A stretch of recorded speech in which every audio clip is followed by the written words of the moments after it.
사람은 누구나 다 자기중심적이기 때문에 자아의 렌즈를 통해 세상을 바라봅니다. 저마다 자기가 세상의 중심이라고 하는 얘기입니다.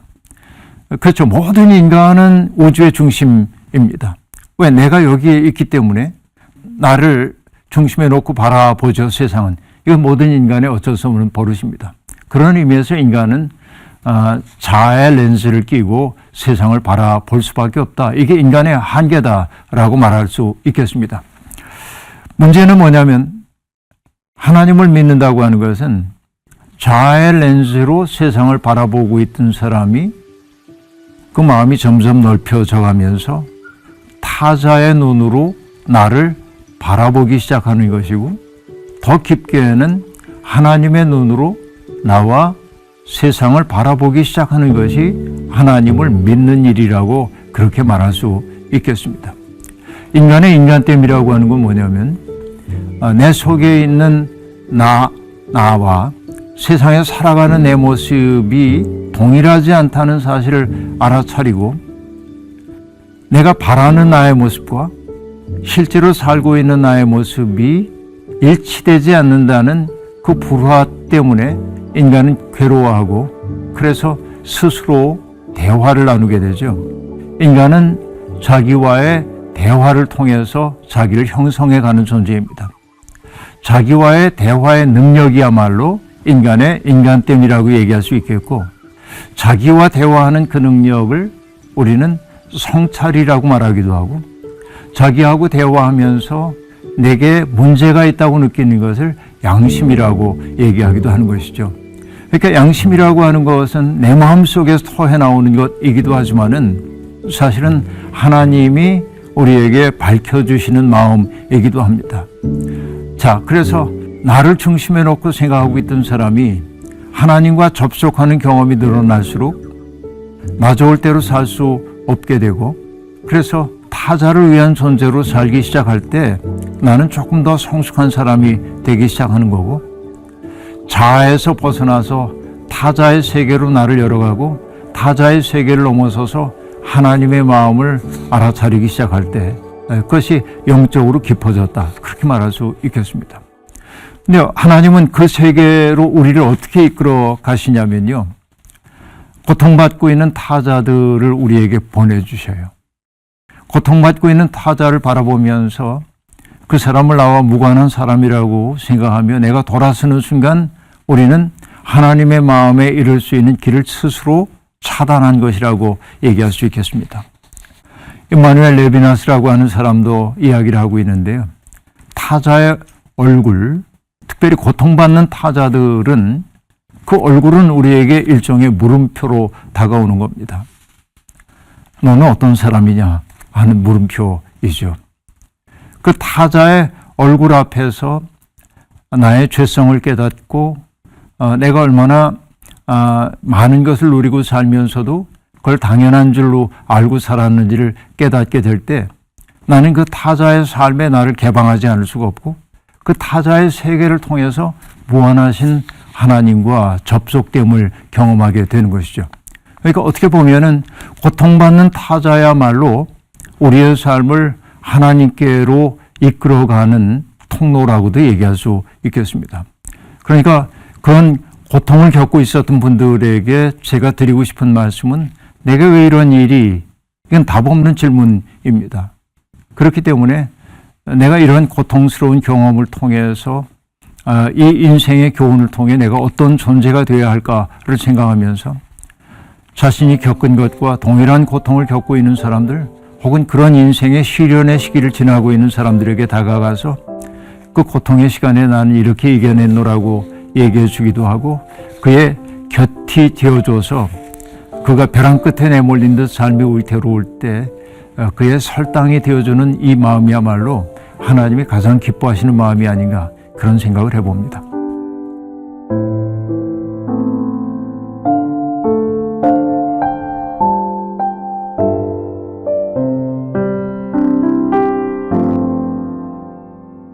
일단 우리가 전제해야 될 게 뭐냐면, 하나님에 대한 아주 일관되고 논리적인 입장을 갖는다는 것은 누구에게나 불가능합니다.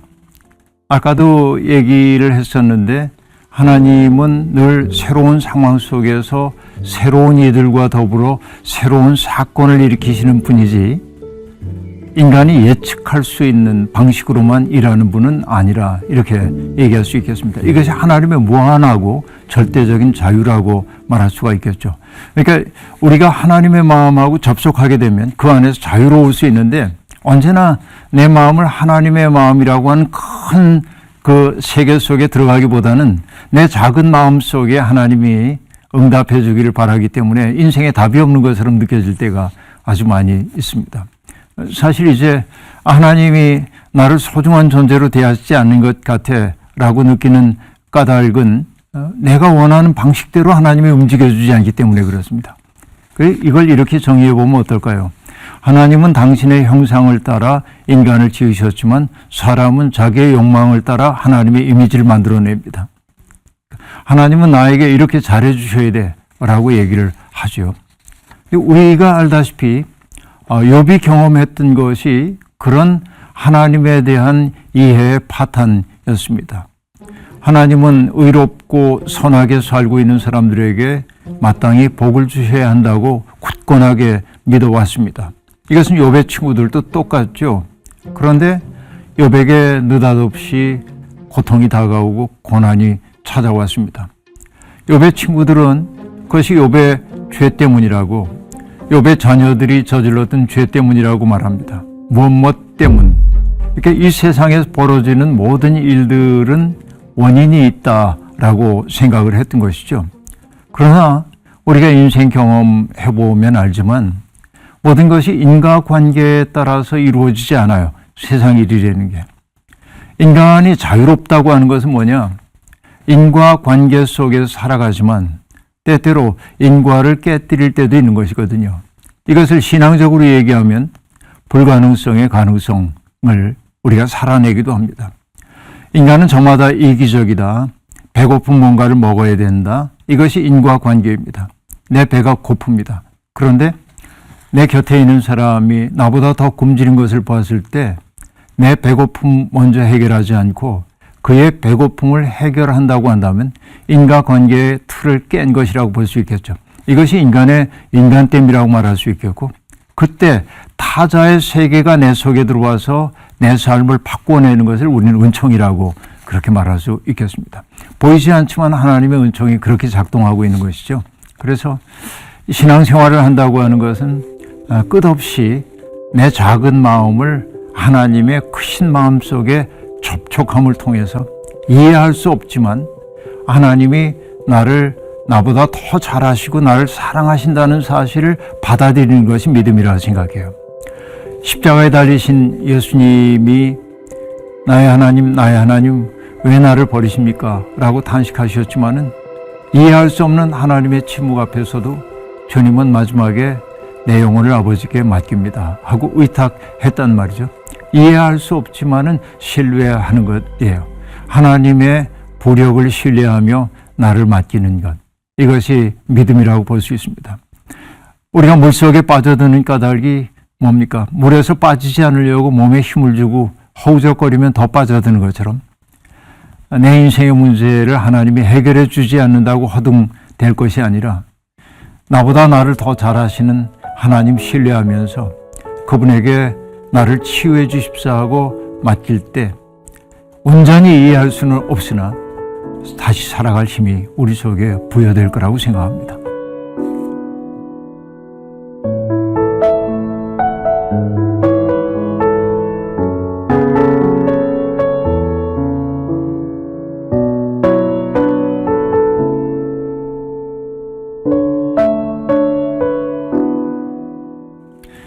많은 사람들이 시련을 겪을 때마다 하는 얘기가 하나님이 부재한 것처럼 느끼고 하나님이 나를 외면하신 것처럼 느낍니다. 근데 그들이 잊고 있는 것이 하나 있어요. 내 인생에 별일이 없을 때 하나님이 나와 함께 하시고 보호하고 계시다는 사실은 깨닫지 못하고 있습니다. 그러니까 언제나 그분이 함께 하시고 있는데 내 인생에 고통이 찾아올 때만 하나님이 부재한 것처럼 느끼는 것이 어쩔 수 없는 인간의 버릇이기도 합니다.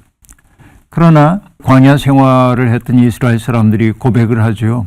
광야 생활 40년 지나는 동안에 하나님이 언제나 함께 해주셨고 그래서 신발이 헤어지거나 의복이 헤어지는 일도 없었다. 따지고 보면 그 신발이 닳고 의복 헤어지는 일이 왜 없었겠습니까? 그러나 이것은 상징적인 언어이죠. 살아오고 지난 날을 돌이켜 생각해 보니까 하나님이 우리를 붙들고 있었음을 사후적으로 깨닫게 되는 것이죠. 그 고백이 그렇게 터져나왔다고 얘기할 수 있습니다. 그 신명기 32장에 나오는 얘기이기도 합니다마는 하나님이 인간을 사랑하시는 방식은 마치 독수리가 새끼를 부화했던 집들을 허물고 독수리 새끼들이 날아오르게 만들지만은 아직 날개가 충분히 자라지 못한 이 새끼가 바닥을 향해 떨어질 때에는 어미 독수리가 재빨리 날아가가지고 이 새끼들을 날개로 받아내는 것처럼 하나님은 때때로 우리에게 둥지를 부수는 것처럼 그렇게 느껴지기도 하지만 그러나 다음 순간 하나님은 날아와서 우리를 보호하기도 하죠. 그러니까 우리의 인생에 완전히 어려움이 없는 그런 인생을 우리가 바란다고 한다면 그것은 우리가 여전히 어린 아이의 상태 속에 머물고 싶어 하는 것이겠죠. 그러니까 어떤 거친 파도가 나를 휩쓸어 올 때도 있고 그리고 어떤 물결이 나를 휩쓸어 가는 때도 있지만은 그러나 내가 성숙해진다고 하는 것은 그 물결에 휩싸여서도 그 물결을 타고 헤엄칠 수 있는 존재가 되는 것이죠. 하나님은 그런 내적 힘을 우리에게 주시는 분으로 우리에게 다가오신다고 얘기할 수 있겠습니다. 그러니까 내 인생에 아무 문제가 없어야 성서의 말씀이 이루어지는 게 아니고 그런 어려움이 있음에도 불구하고 낙심하지 않고 살아갈 수 있는 내적 힘이 우리에게 제공된다는 것, 이것이 하나님의 은혜의 신비라고 얘기할 수 있겠습니다. 하나만 더 얘기를 하자고 한다면은 정치 철학자인 한나 아렌트라고 하는 분이 전체주의의 기원이라고 하는 책을 썼습니다. 나치즘, 히틀러의 나치즘과 스탈린주의, 이것이 20세기를 굉장히 고통스럽게 만들었던 전체주의의 현상인데, 그러니까 독재자들의 지배와는 다른 방식으로 지배를 하는 것이죠. 사람들을 억누르기만 하는 게 아니라 인간 자체를 개조하는 것이 전체주의죠. 그들의 생각에 맞추도록 인간을 만들어가는 것이 전체주의의 무서움이라고 얘기할 수 있습니다. 한나 아렌트는 서구의 근대성이라고 하는 것이 결국은 전체주의로 귀착할 수밖에 없었음을 아주 치밀하게 분석을 해냅니다. 우울합니다. 그런데 마지막에 한나 아렌트가 하는 이야기는 뭐냐면 그런데도 불구하고 우리에게 희망이 있다는 겁니다. 뭔가 새롭게 시작할 수 있는 능력, 우리에게 있다는 것이죠. 그러니까 운명의 질곡 속에서 그대로 끌려 들어가는 것이 인간이 아니라 뭔가 새롭게 시작할 수 있는 내적 능력을 가진 것이 인간의 존엄함이다라고 얘기하면서 그는 어거스틴의 말을 인용하기도 합니다. 모든 인간은 새로운 시작이다. 그렇게 말합니다. 그러니까 우리가 믿음을 갖고 산다고 하는 것은 뭐냐? 우리에게 주어져 있는 인생에 악조건이 있다 할지라도 그 악조건을 원망하지 않고 내 삶의 일부로 받아들여서 그 속에서 새로운 존재로 나를 끌어올리는 것, 이런 것들이 믿음의 삶이라고 말할 수 있겠고요. 고통 없는 인생을 바라지 말고 고통이 내게 찾아와도 그 고통에 휩쓸려가는 사람이 아니라 고통을 뚫고 빛을 만드는 삶으로 살아가는 것, 이런 것이 믿음의 삶이 아닌가 생각해요.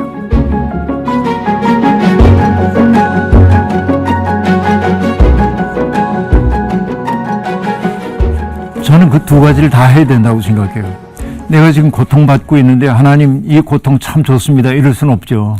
그러니까 내가 병들었거나 자녀가 어려움을 겪거나 뭐 관계에 어려움을 겪을 때 그런 문제들이 해결되기를 바라고 하나님이 개입해 주셔서 치유되기를 원하지만은, 그러나 동시에 우리가 받아들여야 할 것은 그 고통이 내게 주고 있는 삶의 질문은 무엇인지를 물어야 한다는 얘기죠.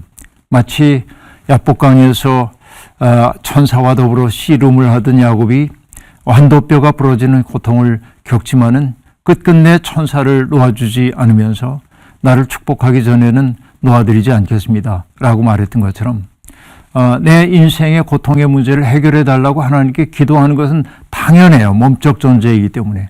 그러나 응답되지 않는다고 얘기할 때 그 응답되지 않음을 통해서 하나님이 내게 던지시는 메시지가 뭔지를 알아차리고 하나님이 내게 기대하시는 바가 무엇인지를 알아차려 살아간다고 한다면 우리는 보다 성숙한 삶이 될 거다. 근데 그 모든 바탕에는 우리를 사랑하시는 하나님에 대한 신뢰와 사랑의 마음이 있을 때 가능할 거다 하는 얘기죠.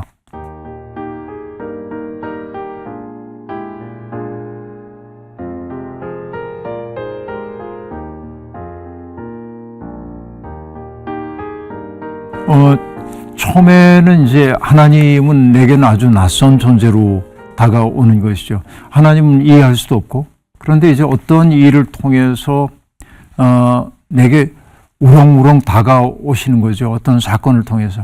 대개는 뭐냐면 내 인생이 한계 상황에 직면했을 때가 참 많이 있습니다.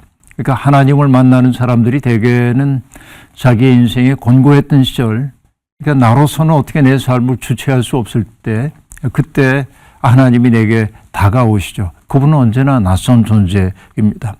근데 낯선 존재인데 그분 통해서 내 마음이 위로가 되기도 하고 치유가 되기도 하고, 그때 내가 느끼는 하나님은 친밀한 분이죠. 나의 아버지라고 소위 고백하는 아주 친숙한 존재이고 내 인생의 모든 문제를 해결해 주시는 분으로 경험됩니다. 그런데 인생은 꼭 그렇지만은 않죠. 살다 보면 하나님이 낯설어지기도 하고 내가 만들어놨던 하나님의 이미지에 부합하지 않는 현실이 우리를 찾아와서 우리를 괴롭히기도 하고, 그때 하나님의 얼굴이 낯설어지는 경험입니다. 그 낯섦 때문에 사람들은 하나님에게 멀어지기도 합니다. 그런데 믿음의 성숙이라고 하는 것은 그 낯선 하나님의 세계 속에 들어가서 그 속에서 머무는 것입니다. 그때 내가 커졌음을 알게 돼요. 낯섦이라고 하는 것은 우리를 불편하게 만드는 것은 사실이지만은 낯섦은 더 커지라고 하는 부름이기 때문에 낯선 하나님의 모습을 내 삶으로 받아들이게 될 때 나의 세계는 넓어진다고 말할 수 있겠고, 그러면은 그때 나의 삶 속에 다가오고 있는 낯선 현실들의 직면에서 살아갈 수 있는 내적 능력이 우리에게 생기고 하나님에 대한 새로운 이해가 또다시 생겨가는 거죠. 이 과정이 반복되는 것이라고 볼 수 있겠습니다. 지금 저는 이 과정 계속 반복해요.